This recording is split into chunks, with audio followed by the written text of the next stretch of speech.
Kelihatan? Ya. Ji, Pak. Ini. Ini kelihatan, Pak. Jadi ini dulu. Jadi kita kalau bicara tentang negara itu, di situ ada dua teori besar. Ya. Apa yang disebut dengan teori negara dan teori bernegara. Ya. Kalau kita bicara dengan teori negara, berarti kita bicara tentang struktur negara. Memandang negara sebagai organisasi dan pusat kekuasaan yang sifatnya yuridis. Ya. Maka ini hubungannya dengan kekuasaan. Ya. Nah, ini kalau dalam negara itu banyak dibagi lagi menjadi teori-teori lagi. Ya. Teori asal mula negara, teori hakikat negara, teori apalagi banyak sekali di sana. Ya. Teori kekuasaan. Ya. Itu. Nah, itu Anda sudah lewat itu ya. Walaupun saya yakin ada yang lupa ya. Biasa manusia lupa ya. Yang kedua teori-teori bernegara. Nah, teori-teori bernegara itu memusatkan perhatiannya pada wadah pengorganisasian diri dari suatu masyarakat. Jadi kalau yang teori-teori negara pada kekuasaannya ya. Ini pada masyarakatnya ya. Yang dipandang sebagai wadah perwujudan masyarakat. Ya. Di sini negara dilihat dalam wacana realitas sosial, di dalam wacana gagasan-gagasan. Ya. Maka teori ini melihat negara dari sudut sosial dan filosofis. Nah, ini juga banyak teori-teorinya, hakikat negara. Ya. Kenapa sih negara itu kok ngatur masalah perkawinan? Nah, ini di sini nanti teori-teorinya. Ya. Jadi masyarakat yang ada itu diatur dari segala segi itu ada di dalam teori bernegara. Saya nggak bahas teori satu-satunya itu ya. Kemudian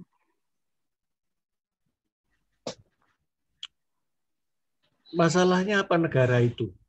Ya, kita flashback dulu di sini. Ya. Ada negara itu bisa diartikan sebagai gini. Dilihat dari sudut pengertian-pengertiannya atau definisi-definisinya. Ya.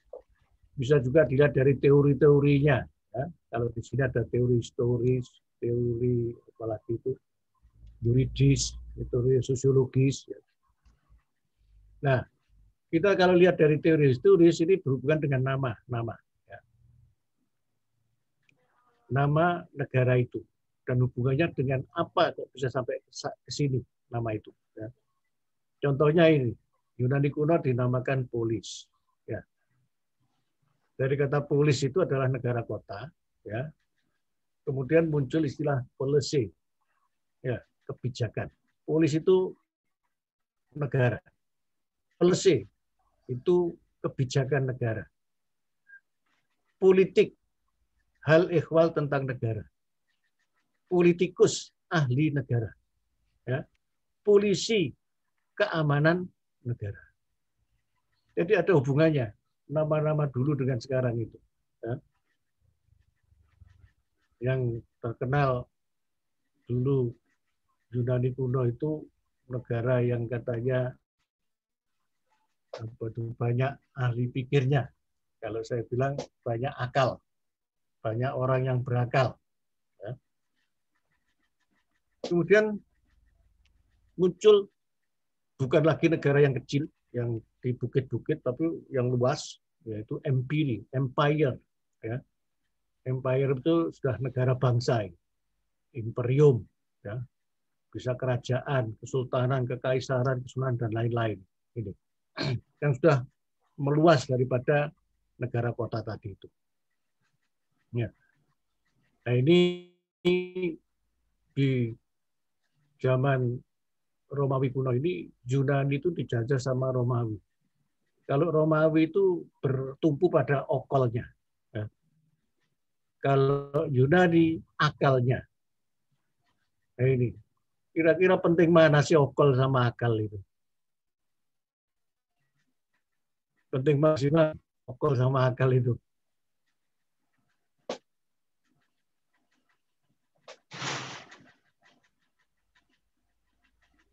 Fatih, penting mana okol sama akal itu? Penting. Penting akal, Pak.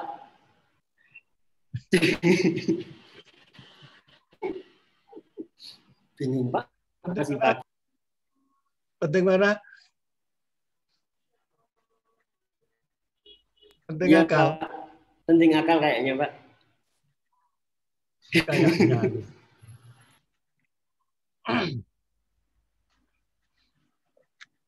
Kita kasih contoh ya. Dulu zaman awal Orde Baru, kita masih mengenal kereta api, ya, yang kalau jalan itu mesti gludek-gludek itu ya. Tuh, nggak ada AC-nya, ya. Bahkan kipas anginnya pun sering mati. Nggak tahu Anda mengenal itu atau enggak. Dan pintunya, ya, jendelanya kan cuma segini, ya, ini ditarik gitu, atau diputer gitu. Ya. Ada dua orang yang berhadapan-hadapan, satunya kurus kering, ya, dia lagi ngisi teka-teki silang. Di hadapannya duduk seorang yang badannya gede, ya. Kayak saya berarti, Pak. Banyak. Oh, Deddy Corbuzier. Ya, kalau yang kurus kering itu, yang apa, yang badannya gede itu ngisi teka-teki silang. Ketika silang itu ada 5 angka ke bawah, awalnya K, ibu kota Mesir. Tapi dia nggak bisa ngerjakan itu. Apa saya pernah ingat waktu sekolah katanya. Sehingga dia rame sendiri dia. Sampai akhirnya yang kurus kering tadi itu terganggu. Maka dia agak marah, bilang sama yang badannya gede tadi, Kairo. Wah, iya, terima kasih Pak. Dilanjutkan sama yang kurus kering. Makanya pakai ini, jangan pakai ini. Pakai akal, jangan pakai ini. Kemudian setelah sore, maghrib, gerimis. Ya. Kemudian karena gerimis, yang kurus keringnya tadi kedinginan, maka ditutup pintu itu. Nggak kuat narik itu. Karena nggak kuat narik, maka yang gede tadi bledek gitu aja. Terima kasih. Makanya pakai ini, jangan pakai ini. Jadi penting yang mana itu? Sama-sama pentingnya, ya. Gitu. Ya. Jadi di abad zaman Romawi kuno itu abadnya adalah abad okol. Sehingga banyak ajaran-ajaran tentang demokrasi, tentang kenegaraan itu diambil alih sama Romawi. Cuma dalam hal ini ada istilah perang dan pertempuran. Yunani itu kalah di dalam pertempuran, karena itu kemudian Yunani diambil alih, ya. Tapi dia menang dalam perang. Ya. Apa maksud perang? Ya, banyak ajaran-ajaran Yunani yang diambil alih sama Romawi. Karena diambil alih oleh Romawi dan disesuaikan dengan keadaannya di Romawi saat itu. Atau dimanipulasi, ya. Atau istilahnya saya lupa ya. Misalkan masalah demokrasi, ya. Demokrasi itu adalah kekuasaan pemerintahan yang berdasarkan kekuasaan ada pada rakyat. Nah, diambil alih karena negara Romawi adalah negara kekaisaran, maka dia bilang bahwa Romawi adalah negara demokrasi dan kekuasaan ada di tangan rakyat. Dan rakyat sekarang sudah menyerahkan kekuasaannya kepada kaisar. Maka itu lahirlah istilah paham kaisarisme itu. Ya.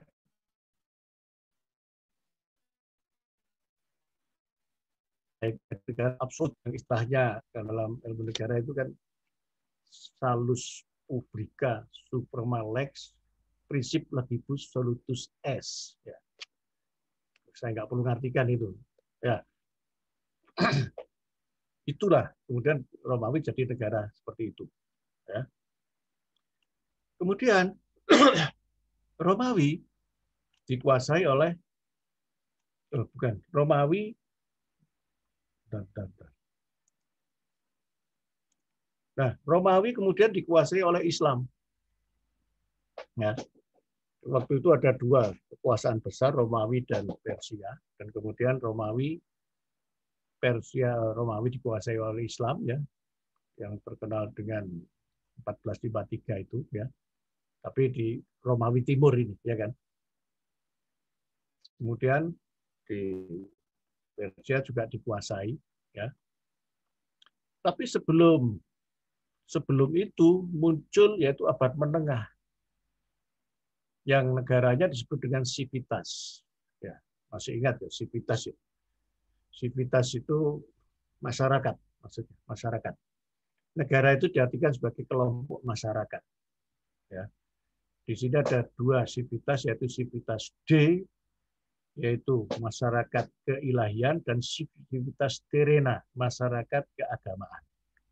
Masyarakat bukan kawan, masyarakat umum atau masyarakat kerajaan atau bersifat syetaniah, ya itu. Sebenarnya Tuhan itu hanya menginginkan ada Civitas D, tapi karena berhubung ada manusia yang bersifat seperti setan, ya digunakan saja untuk dikorban-korbankan, gitulah kira-kira kalau perang gitu ya. Ya, Civitas D dan Civitas Terrena. Jadi, nah, waktu abad menengah itu abad teokrasi, ya, di Eropa sana, dan itu merupakan abad kegelapan waktu itu orang menyebutnya, ya. Di sana yang berkembang adalah paham keagamaan, ya, bahwa semua berasal dari Tuhan, termasuk negara berasal dari Tuhan, kekuasaan berasal dari Tuhan, dan sebagainya. Maka timbul ada sersan Tuhan, letnan Tuhan itu, ya, kalau ada baca-baca itu, ya. Ada memang istilah begitu ada, ya. Nah, kemudian ada berkembang di abad menengah itu ada progres, ya, berkembang tiga teori, apa yang disebut dengan Agustinus dengan teori matahari dan rembulan, ya, yang mengatakan bahwa negara itu berasal dari Tuhan. Tapi di dunia Tuhan menyerahkan kepada Civitas D, yaitu masyarakat keagamaan. Ya, waktu itu Paus, ya. Itu. Sehingga kalau matahari dan rembulan itu bersifat subordinasi. Sehingga yang namanya matahari itu lebih mendominasi daripada rembulannya. Jadi rembulan itu adalah Civitas Terrena itu. Ya. Jadi waktu itu teori ini mengatakan seperti itu. Sehingga Tuhan menyerahkan semuanya kepada Civitas D. Maka semua apa yang terjadi di dunia ini tergantung dari Civitas D tadi. Termasuk hukum-hukumnya. Ya, hukum yang berlaku yaitu kitab suci waktu itu. Ya. Sehingga semua hukum-hukum di dunia yang tidak sesuai dengan hukum Civitas D, ya, mungkin tanda kutip mungkin kitab sucinya, maka harus istilahnya tidak digunakan, ya, harus disesuaikan. Maka muncullah di sini ada orang yang namanya apa itu Galileo Galilei ya, sama lupa saya namanya saya, ya, yang dulu di dalam hukum Tuhan, hukum Civitas Dei, bahwa pusat edar dari apa yang ada di dunia ini adalah bumi. Tapi Galileo Galilei mengatakan pusat edarnya bukan bumi, itu matahari pusat edar itu. Nah, itu yang kemudian Galileo disuruh membetulkan, menyesuaikan temuannya itu, ya, tapi tidak mau, ya. Kemudian dia dihukum mati, ya. Ada 2 orang kalau nggak salah waktu itu. Dari sini kemudian mulai orang kurang percaya kepada Civitas Dei, ya. Maka muncul teori yang kedua, Thomas Aquinas. Dan teorinya terkenal dengan teori 2 pedang, ya, 2 pedang. Artinya semua berasal dari Tuhan, tapi di dunia muncul 2 kekuasaan, yaitu kekuasaan keagamaan dipegang oleh Paus, Civitas Dei, kekuasaan kenegaraan dipegang oleh raja. Dan itu seimbang, sama, tidak subordinasi. Masalah agama sendiri, masalah negara sendiri. Ini akibat dari ketidakpercayaan tadi itu, ya. Mulai karena dianggap hukum-hukum Civitas Dei tidak bisa mengikuti perkembangan zaman. Nah, teori ini menyatakan ada 2 hukum yang berdampingan. Sehingga mulailah di sini ada gap antara Civitas Dei dan Civitas Terrena, ya, yang ujung-ujungnya muncul sekularisme itu, ya, Marsilius van Padua itu, ya, yang dia mengatakan bukan hanya berpisah begini saja, tapi prek dengan agama, ya, prek dengan Civitas Dei, ya, nggak perlu agama itu, maka muncul di sana apa itu orang yang agnostis itu, banyak agnostis itu di sana itu. Karena orang mengedepankan pada akal akhirnya itu. Sehingga sekularisme berkembang di mana-mana. Jadi sekularisme itu berkembang atau berasal dari abad menengah ini di Eropa sebetulnya. Jadi kalau kita ngomong sekularisme di Indonesia, itu sebetulnya tercerabut dari akarnya. Di Indonesia tidak mengenal sekularisme itu. Mulai dari dulu, ya, zamannya animisme, dinamisme, ya, politisme sampai monoteisme, orang itu menaruh dirinya itu pada sesuatu yang gaib, ya. Artinya tidak dibedakan antara gaib dan non gaib, atau kalau bahasa sini Dei dan Terrena itu.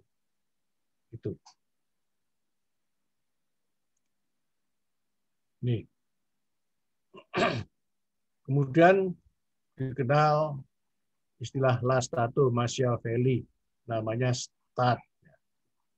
Ini dari sini benar ya. Civitas ini juga dari kata-kata civitas ini dipakai ya sampai sekarang, ya, kata-kata. Yang pakai tampaknya Win Malang ini yang pakai ini, ya. Civitas Academica. Sama, kata-kata civitas kan masyarakat ini. Ini dari kata-kata ini sebetulnya. Ya, Win sama Unmu ini yang pakai ini, ya. Itu. Kemudian istilah stato yang kemudian jadi stat, state, dan seterusnya ini. Kemudian masa Jerman, Reich, dan seterusnya. Ya, ini. Nah, kemudian saya mau beralih. Ini masalah negara ya. Ini. Kemudian saya tidak meneruskan, di sini sebetulnya ada ini, ya, tapi saya tidak meneruskan terlalu teknis ya, tinjauan sosiologis ya. Ini Anda cari sendiri aja ini. Kalau Anda belajar ilmu negara mesti ketemu ini, ya. Gitu. Nah, yang mau saya teruskan ini sebetulnya.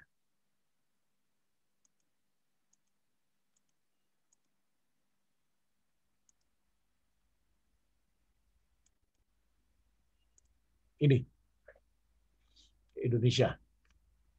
Ya. Ini di sini ini saya akan terangkan di sini yang nanti pengaruhnya besar sekali dalam perjalanan ketatanegaraan di Indonesia, termasuk perjalanan hukumnya di Indonesia. Ya. Jadi di sini negara Indonesia itu pernah dijajah oleh ini, ya. Bahkan ada satu lagi Portugis, ya. Jadi Indonesia itu mbahnya dijajah, ya. Senang dijajah gitu, ya. Dan yang menjajah itu ternyata yang paling lama itu adalah mbahnya penjajah. Dan orang negara yang menjajah itu profesional sekali, ya. Jadi negara penjajah yang paling profesional yaitu Belanda, ya. Saya tidak mengatakan Inggris walaupun Inggris banyak jajahannya. Kenapa? Karena Inggris dan lain-lainnya semua daerah jajahannya itu hasilnya adalah lebih pintar-pintar dan lebih kaya-kaya. Ya. Tapi semua jajahan Belanda, Suriname dan Indonesia itu dibodohkan dan dimelaratkan. Ya. Jadi berbanggalah Anda pernah dijajah oleh bangsa yang paling profesional. Ya. Gitu. Tapi akhirnya sekarang jadi pinter-pinter itu loh maksud saya. Ya. Jadi pernah dijajah oleh banyak bangsa yang seperti itu, tapi kita sekarang bisa meningkat melesat jauh dalam hal kepandaian dan ya lumayan kaya ya itu. Ini Pak Tunggul, warisan Belanda meninggalkan gedung-gedung tua yang berhantu.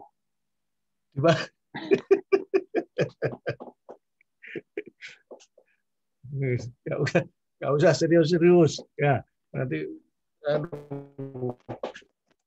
serius-serius pusing ini ya. Nah, ini yang mau saya terangkan ini. Waktu dijajah Belanda, kemudian Jepang, ya kan, 3,5 tahun Jepang. Nah, setelah dijajah Jepang itu, kemudian Indonesia itu, Jepang itu waktu itu kan lagi perang sama sekutu, ya. Ditawari karena kewalahan, ya, menahan serangan-serangan dari sekutu, maka ditawarilah orang-orang Indonesia, tokoh-tokoh Indonesia. Tawaran ini muncul tahun 1944. Ya. Yang mengatakan begini, kalau Indonesia nanti,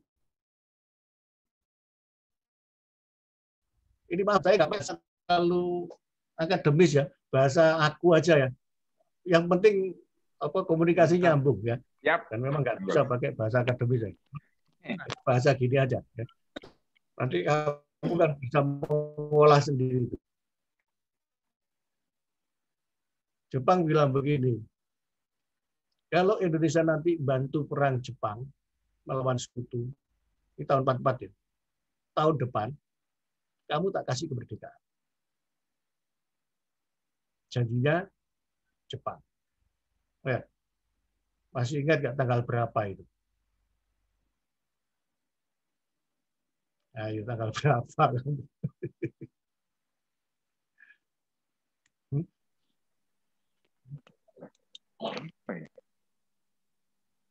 Saya sudah mengira, ada lupa juga. Ya. Janjinya tahun 44. Tahun depan dijanjiin sama Jepang.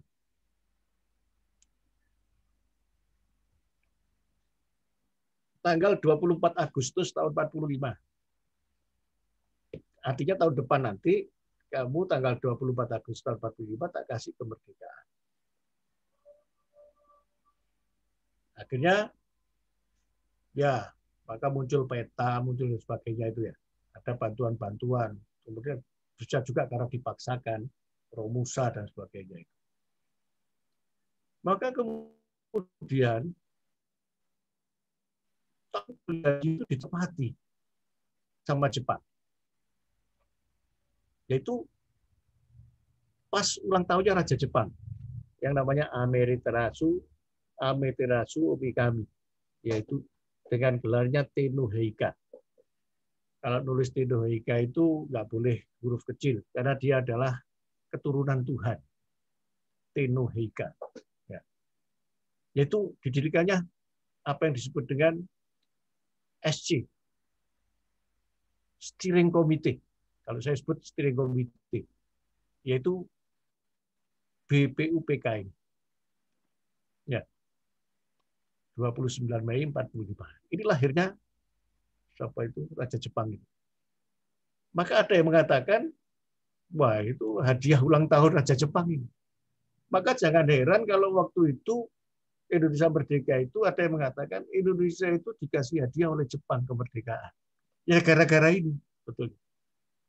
Gara-gara pendirian ini dijanjikan ya pas ulang tahun Raja Jepang. Kado itulah kira-kira.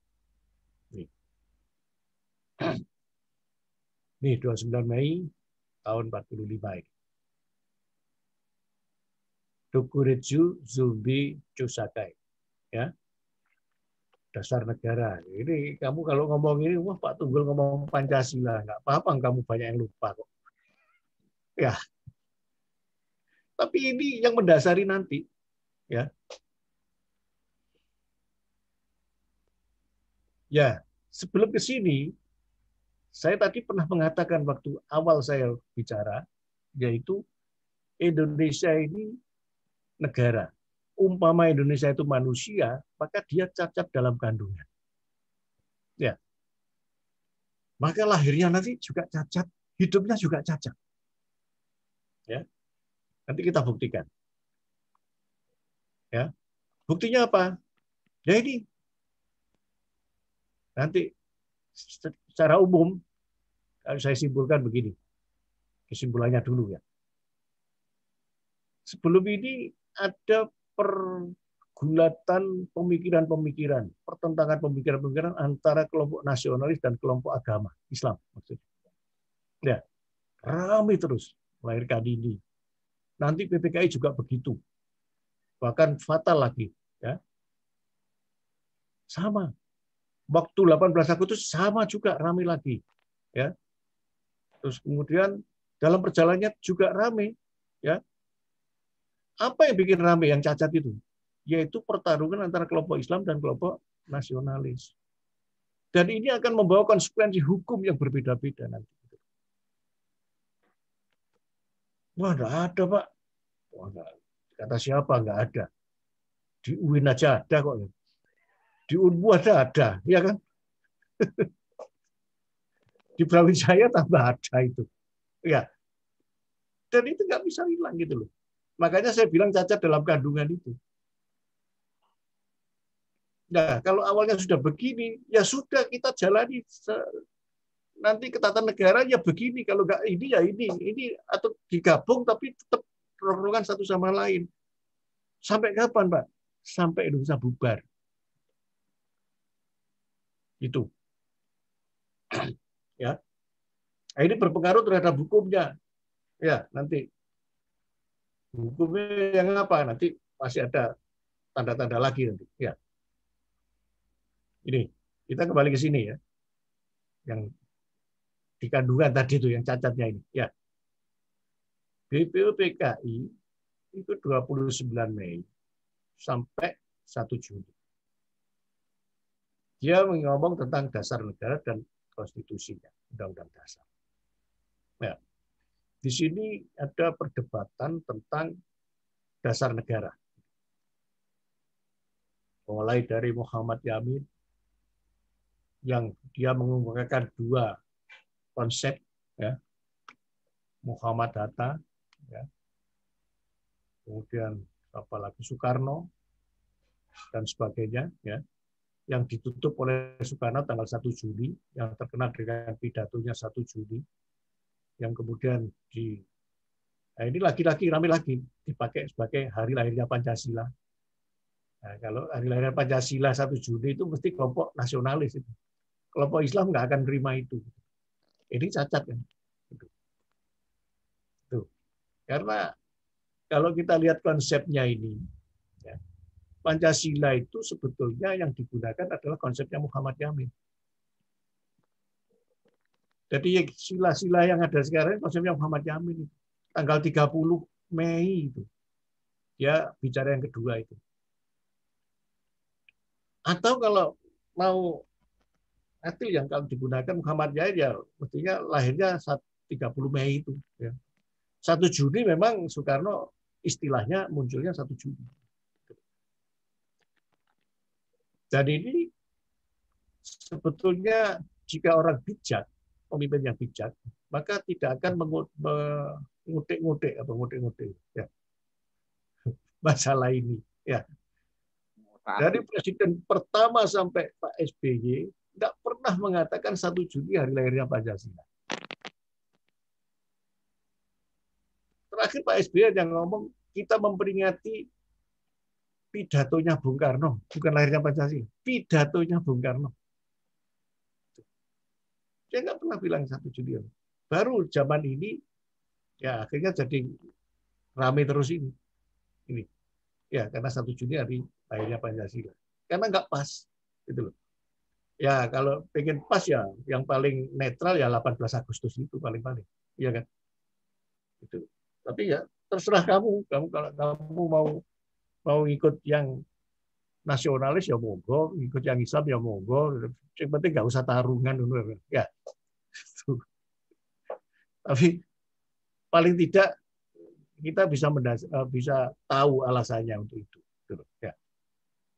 Nah, kemudian dasar negara ini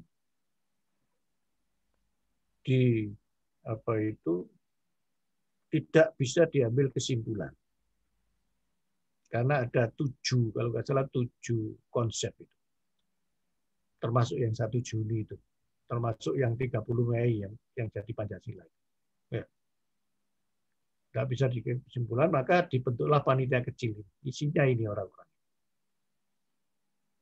Kalau dalam bukunya Ndang Saifuddin Ansari, ya, dia ngambil MA, ya, Master of Art, yang mengulas tentang Piagam Jakarta ini. Ada 9 orang ini. Dia membagi untuk memudahkan kelompok yang 1 sampai 4 ini disebut kelompok nasionalis sekuler, sebutannya begitu dalam buku itu. Kalau 6 sampai 8 ini disebut nasionalis Islami. Ini kelompok minoritas. Ya. Dari 9 ini, satu kata demi kata, satu kalimat demi kalimat, ya, dibicarakan, maka lahirlah ini. 22 Juni 45. Ya. Inilah nanti yang akan dijadikan dasar negara. Dan inilah nanti yang akan dibacakan di dalam proklamasi itu. Ya. Bukan yang sekarang ini sebetulnya. Ya, bukan proklamasi kami bangsa, bukan itu. Kesepakatannya ini yang akan dibacakan. Ya. Tapi nggak tahu kok jadi yang proklamasi yang itu. Ya. Nah, setelah ini sepakat, ya, kelompok nasionalis sekuler dan nasionalis Islami yang ini selalu bertarung sampai sekarang, ya. Kemudian pada 10 Juli sampai 17 Juli membuat ini Undang-Undang Dasar ini. Jadi Undang-Undang Dasar itu sudah dibuat duluan, ya. Tidak 1 hari itu, bukan. Konsepnya sudah ada ini Undang-Undang Dasar ini. Ya. Kemudian bubar, ya. Bubarnya itu ya kalau dibilang kapan bubarnya BPPKI, ya bubar sendiri, ya. Ada dalam hukum itu namanya, saya lupa. Ya, yang sekali pakai itu apa namanya? Begitu selesai ya selesai gitu aja. Gitu. Nanti kalau ingat apa? Ad hoc Pak mungkin. Kenapa? Ad hoc bukan? Bukan. Ini bukan ad hoc, ya. Dalam hukum itu ada namanya apa gitu, ya. Nanti kalau ingat saya kemukakan. Nah. Kemudian Jepang dibom atom. Ya. Hiroshima tanggal 9 Agustus. Bertepatan dengan 9 Agustus itu dibentuklah OC sebetulnya. Organizing Committee, yaitu PPKI, Kemerdekaan Indonesia, Panitia Persiapan Kemerdekaan Indonesia. Kalau saya sebut itu UCI. Dokumentasi Zubi. Nah, kemudian setelah itu tanggal 14 Agustus di Komatung, Nagasaki, ya. Dan dalam waktu itu Jepang menyerah tanpa syarat kepada sekutu. Dalam penyerahannya itu dikatakan bahwa daerah jajahan Jepang, yaitu yang sekarang namanya Indonesia itu, harus distatus quo-kan. Status quo. Artinya, Jepang harus tetap menjajah sampai nanti Belanda datang lagi serahkan kepada Belanda. Gitu. Nah, waktu itu orang nggak boleh, dilarang untuk mendengarkan siaran-siaran atau radio, ya, apalagi radio dari luar negeri, ya kan. Tapi dasar orang Indonesia suka nguping, nyetel radio kecil-kecil, ya, dengar suara seperti itu. Ya. Jadi orang nguping ternyata ada hasilnya juga itu, ya. Umpama nggak tahu itu ya lain masalahnya, ya. Akhirnya di sini terjadi dua kelompok, ya. Kelompok radikal to the point, ya, radikal. Ngomong sekarang sukanya radikal sekarang, ya. Yaitu pemuda-pemuda, ya, termasuk Ada Malik, Mikana, dan siapa lagi itu, ya, yang bukan tokoh-tokoh, ya, itu menginginkan, kalau gitu Jepang nggak akan ngasih Indonesia merdeka tanggal 24 Agustus itu. Kalau gitu ya kita merdekakan sendiri aja, kita rebut aja. Itu. Dan ada kelompok, termasuk kelompok ini, yang kelompok ini kelompok tokoh-tokoh, ya, yang mungkin pikirannya panjang, ya. Ya. Kadang-kadang orang pikiran panjang nggak terjadi kadang-kadang. Ya, ini. Ya sebentar. Nanti gimana? Nanti kalau Jepang marah dan seterusnya ya. Kalau tadi kan bodoh nekat tadi yang pemuda-pemuda. Kalau ini berpikirnya agak panjang ini. Dipikir, ya. Kalau dalam hal ini konservatif lah kira-kira. Ya. Akhirnya karena nggak telaten, ya, si pemuda tadi menculik ini Soekarno, dibawa ke Rengas Dengklok. Saya nggak tahu digebuki apa itu, ya, dicecar, ya. Akhirnya jadilah dia Soekarno itu disuruh membacakan proklamasinya, dipulangkan tanggal 16 malam, ya. Dalam keadaan waktu itu sakit malaria kalau nggak salah, ya, Kamis malam itu. Akhirnya terjadilah proklamasi. Saya pernah membaca, ya, proklamasi terjadi 2 kali, yaitu jam 8 pagi yang pertama dan yang jam 10 pagi. Yang jam 8 pagi itu yang memproklamasikan adalah Fakultas Kedokteran Salemba. Sekarang Fakultas Kedokteran UI yang ada di Salemba. Karena seperti kita ketahui, barometer politik pemuda, mahasiswa, itu ada di Fakultas Kedokteran dulu. Coba lihat, banyak dokter-dokter yang jadi pelaku-pelaku politik, bukan sarjana hukum. Ya, termasuk Dr. Sudiro Usodo, apa namanya itu? Yang jadi ketua BPUPK dan BPKI kan dokter juga itu. Wahidin Sudiro Usodo itu. Ya. Jadi banyak dokter-dokter. Masuk akal. Ya. Mungkin karena dia tidak ikut di dalam penyanderaan Soekarno yang di Rengas Dengklok itu. Akhirnya yang jam 10 pagi ada, yang jam 8 pagi tadi itu ikut bergabung ke yang jam 10 pagi itu. Di Pegangsaan Timur 56 Jakarta itu. Disitulah terjadi proklamasi yang ternyata ini tidak dibacakan, tapi muncul naskah baru yang namanya naskah proklamasi itu. Nah, ini yang terjadi perdebatan sampai sekarang, kok bisa nggak ini? Gimana dulu kok bisa gitu? Ya. Nah, ini proklamasi, ya. Proklamasinya Soekarno itu, kamu pernah dengar nggak? Ya, itu suaranya itu agak apa itu? Ya, ada bergetar itu. Proklamasi kami bangsa Indonesia. Ya. Pernah dengar gitu kan? Ya, haru. Ya, itu ada dua kemungkinan itu. Ya, haru itu. Ya, atau mungkin tiga kemungkinan. Ya, satu mungkin karena waktu baca proklamasi itu Soekarno kan sakit ya, sakit malaria ya. Itu biasanya sakit malaria jam 9.10 itu pas kumat-kumatnya. Oh, kalau kademen kedinginan. Kedua, mungkin karena haru. Mungkin loh ya, haru.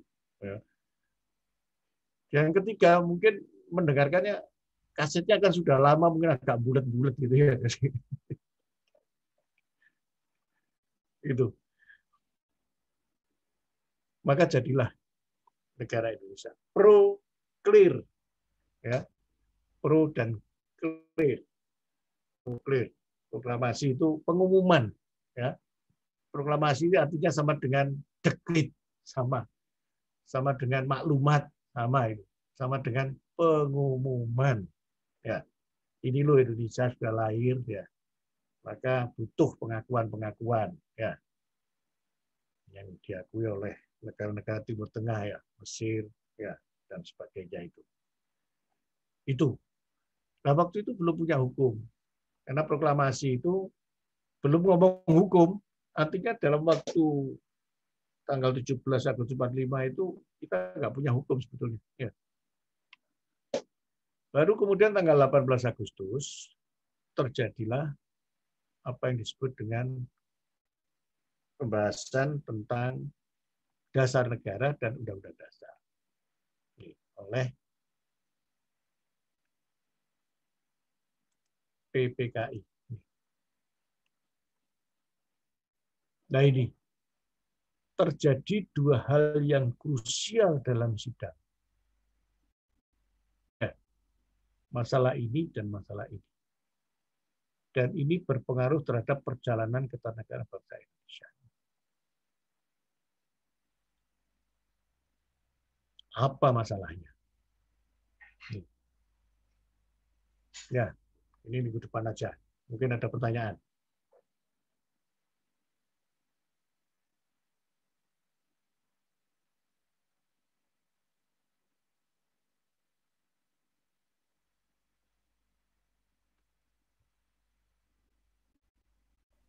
Silakan kalau ada pertanyaan. Pak Gus, terima kasih. Sebenarnya yang menarik itu isu-isu sebelum detik-detik sebelum dan sesudah proklamasi itu terkait hilangnya kata Allah diganti menjadi kata Tuhan pada saat pengesahan Undang-Undang Dasar 1945. Saya baca di beberapa buku, misalnya di Risalah Sidang BPU PKI, PPKI, dan di bukunya Yudi Latif, Pancasila Negara Paripurna, itu ada 4 kejadian aneh yang mendasari hilangnya kata Allah diganti menjadi kata Tuhan, kecuali di pembukaan Undang-Undang Dasar. Yang pertama, peristiwa itu terjadi pukul 5 sore di kediaman Muhammad Hatta pada tanggal 17 Agustus 1945. dan itu ada seorang Timur, ini banyak versi. Timur itu menghadap kepada Hatta bahwa kalau menggunakan kata Allah itu konotasinya itu terhadap umat Islam. Sedangkan Indonesia ini dibangun atas keberagaman, berbagai agama di situ. Kalau misalnya tetap kata Allah dipakai yang besok dalam naskah konstitusi kita, Undang-Undang Dasar, maka bagian Timur ini tidak sepakat dan akan tidak bersatu untuk menjadi bagian dari wilayah Indonesia. Ini pertanyaan saya, yang Timur ini kan masih banyak versi, Pak. Ini yang pertama. Yang kedua, terkait dengan kehadiran Kiai Haji Wahid Hasyim. Beliau kan ketua NU pada waktu itu. Di bukunya Hatta, saya yakin ini Hatta juga orang jujur. Hatta itu memanggil empat orang, salah satunya adalah Kiai Haji Wahid Hasyim. Tapi pada waktu yang bersamaan, ternyata Kiai Haji Wahid Hasyim ini berada di Surabaya membuka muktamar NU pada waktu itu. Mungkin dalam kronologi saya, berarti Kiai Haji Wahid Hasyim ini bisa sakti. Satu orang berada di dua tempat yang berbeda. Satu di Surabaya membuka muktamar NU karena ada risalah naskahnya di muktamar NU, tapi yang satunya menghadiri panggilan Hatta. Ini menurut agama Islam, tapi menurut perspektif agama lain, masa satu orang bisa menghadiri dua orang? Dan majalah Tempo pada waktu itu juga pernah menguliti salah satu opsir Jepang, Takemada siapa namanya, tahun 95. Ternyata yang mengompori Hatta itu katanya orang Jepang. Langsung majalah Tempo itu melakukan penelusuran ke Jepang. Katanya orang Jepang itu mengaku bahwa dia yang memang membisikin Hatta bahwa kata Allah itu diganti menjadi kata Tuhan. Di balik itu semua, simbol negara sesungguhnya yang dianut oleh bangsa Indonesia itu sebenarnya bukan kedaulatan rakyat pasal 1 ayat 2, bukan kedaulatan hukum, tapi kalau ditarik dari Civitas Dei dan Terena tadi, sebenarnya adalah asas kedaulatan Tuhan. Di situ muncul itu, Pak Tunggu. Karena atas berkat rahmat Allah yang Maha Pengasih dan didorong oleh keinginan luhur, dan terbukti sila pertama kita adalah Pancasila ketuhanan yang Maha Esa. Bahkan di setiap peraturan perundang-undangan pun di situ ada kata atau irah-irah dengan rahmat Tuhan yang Maha Esa. Belum lagi di keputusan pengadilan demi keadilan berdasarkan ketuhanan yang Maha Esa. Bahkan di mata uang pun BI mengeluarkan mata uang di Undang-Undang Mata Uang itu menyebutkan dengan rahmat Tuhan yang Maha Esa, Bank Indonesia mengeluarkan uang senilai berapa ribu gitu. Artinya dikotomi ketuhanan, Civitas D tadi itu masih melekat dalam konteks keindonesiaan. Mungkin hingga pada saat ini, sehingga apa nanti yang perlu digariskan itu, makna penjabarannya seperti apa, dan mungkin nilai-nilai yang bisa diambil dari asas kedaulatan Tuhan. Karena pembukaan Undang-Undang Dasar hingga saat ini itu tidak bisa dilakukan perubahan. Terima kasih Pak Tunggul. Ya.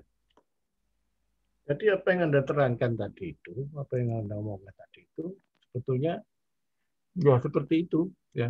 Di dalam bukunya, penelitiannya Undang Salahuddin Ansari itu seperti itu. Cuma dia mengatakan,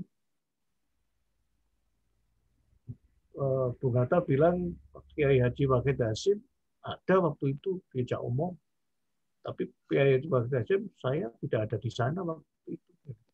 Kalau dalam bukunya saya ada di Jombang gitu, kalau bahasanya siapa, Undang Salahuddin Ansari itu. Ya. Jadi masalahnya yang benar yang mana gitu. Masalahnya kan begitu, ya kan? Kalau jadi dua itu ya kalau menurut Sufi mungkin bisa jadi dua ya kalau Sufi. Kalau ya mesti salah satu itu, ya. Itu apa itu? Dan benar yang dalam buku itu yang dimaksud orang Timur ya orang Jepang, Takio Kamada apa gitu namanya. Ya. Itu. Oleh itu, ya. Tapi yang penting di sini ada perubahan, dan sebetulnya perubahannya itu tidak mulus sebetulnya, masih ada lonjongnya itu hasilnya, ada beberapa orang yang tidak sepakat sebetulnya itu. Ya, walaupun ada menjadi ketuhanan yang Maha Esa itu. Tapi yang penting di sini dalam buku itu mengatakan, kemudian setelah perubahan itu, Hatta itu ditanya, benar tak dulu itu ada orang Timur itu yang mempengaruhi Anda untuk merubah itu. Ya, siapa itu? Hatta kan sebenarnya nggak mau jawab itu. Tidak dijawab sama Hatta. Ya. Nah, karena Hatta waktu itu merubahnya itu kan dengan 4 orang kelompok Islam. Ya, yang 4 orang kelompok Islam itu bukan ini sebetulnya.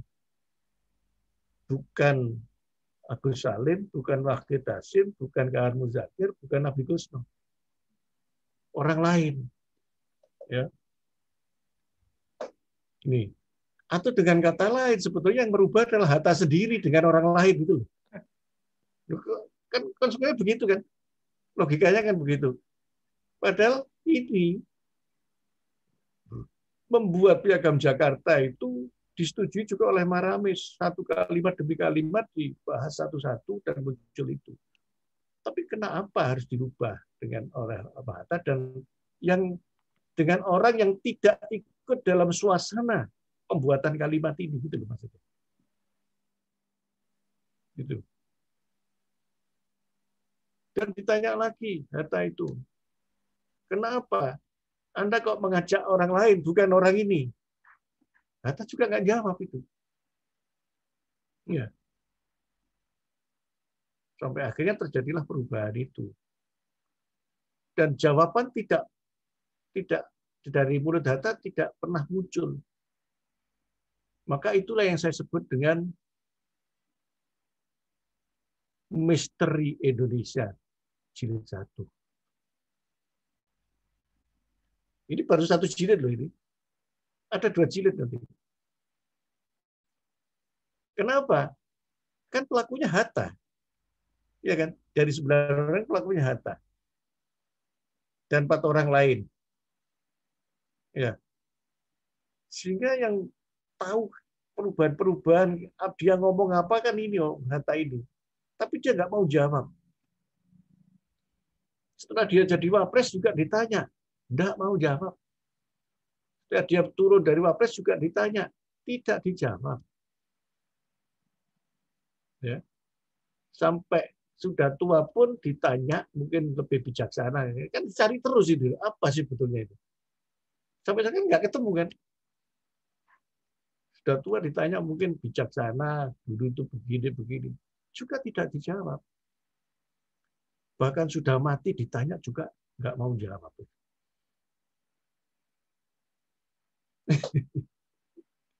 Lari semua nanti. Itu masalahnya itu. Maka saya sebut misteri Indonesia jilid 1 tidak terjawab. Anda bisa bayangkan baru membuat negara 1 hari sudah bikin misteri. Makanya di Indonesia suka dengan misteri. Film pun ada misteri Mak Lampir, misteri Gunung Merapi dan sebagainya itu. Ya. Suka dengan misteri-misteri. Atau dengan kata lain, kalau nggak mau kata misteri, kelilip Indonesia jilid 1. Kelilip. Tahu kelilip nggak? Kelilip. Kelilipan. Ini loh, kelilip. Masukkan ini barang di mata. Sakit nggak orang kelilipan itu? Sakit apa enggak? Sakit, Pak. Sakit, Pak. Yo, kalau kelilipan duri yo sakit. Kelilipan badai truk mati. Ya. Ini nggak sakit, ya kelilip. Jadi misalkan saya bukan begini. Anda di Fakultas Hukum Brawijaya mau ke Matos. Tujuan negaranya mau ke Matos. Tujuan Anda mau ke Matos. Anda mau jalan ke sana. Karena kelilipan. Kamu kucek-kucek gini, jalan. Dapat 10 langkah, gini lagi. Nggak bisa keluar, gini lagi. Ini jalan lagi, di Fakultas Ekonomi, gini lagi. Terus, itulah Indonesia itu. Gitu. jadi sandungan ini sebetulnya, nggak selesai kan? Ya, ada yang ngomong selesai Pak, sudah selesai piagam dagang. Yang ngomong selesai ya selesai, tapi ada yang ngomong tidak selesai ini. Nah, ini yang saya katakan ya, yang tidak selesai ini kalau dia konstitusionalis ya dilaksanakan secara konstitusional. Makanya setiap ada orang-orang mau berubah Undang-Undang Dasar, Piagam Jakarta mesti muncul lagi. Karena apa? Karena Piagam Jakarta yang disepakati oleh 9 orang ini dirubah dengan tidak fair.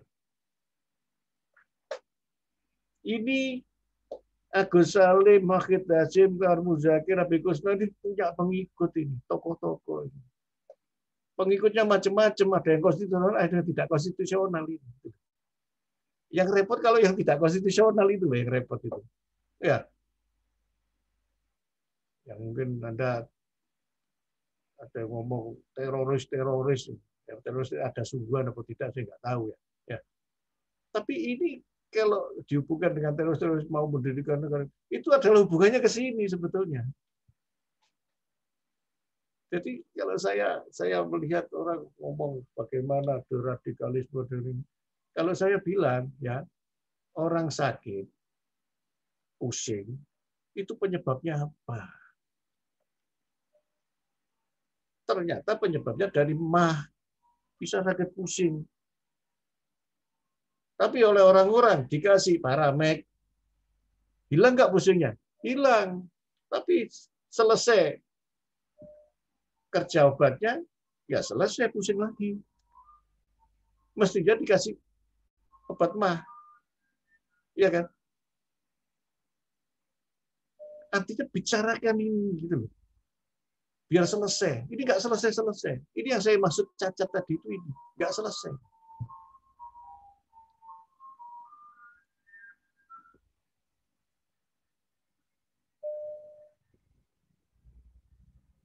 Kalau saya ngomong ya sudah, daripada bicara tentang radikalisme, teror dan sebagainya dari sudut macam-macam, tapi tidak membicarakan dari sudut pokok persoalannya.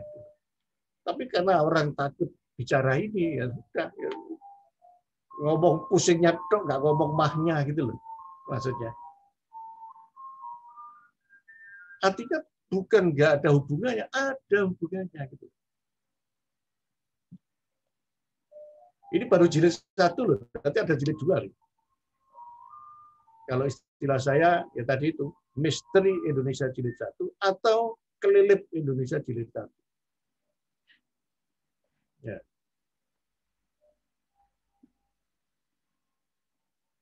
Anda boleh nggak setuju dengan saya, tapi kalau Anda bisa mengubah pandangan saya, kalau masuk akal saya ikuti. Ya. Kita bukan untuk menang-menang. Menurut saya kok ini sebetulnya.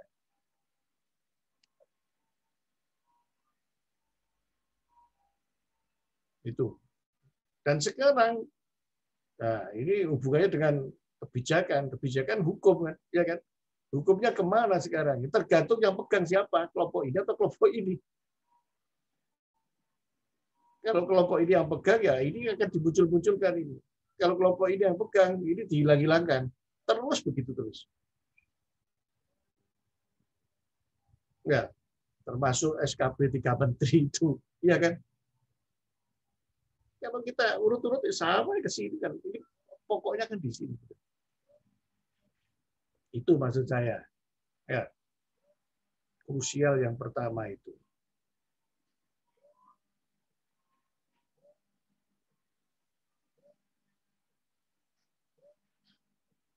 Ya, jam biru.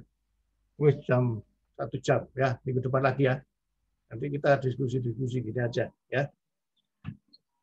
Ya, saya kira cukup sekian. Assalamualaikum warahmatullahi wabarakatuh. Absennya gimana itu? Waalaikumsalam warahmatullahi wabarakatuh. Absennya di Siam, Pak. Kenapa? Absennya di Siam. Biasanya Pak Tunggul buka absen dulu di Gapura apa di mana Ya, kalau selesai nanti Gapura, kalian ya. isi. Kita buka aja ya, nanti absen ya. Ya, Oke. Pak. Oke. Saya lagi kok nggak ketemu anu kayak ini.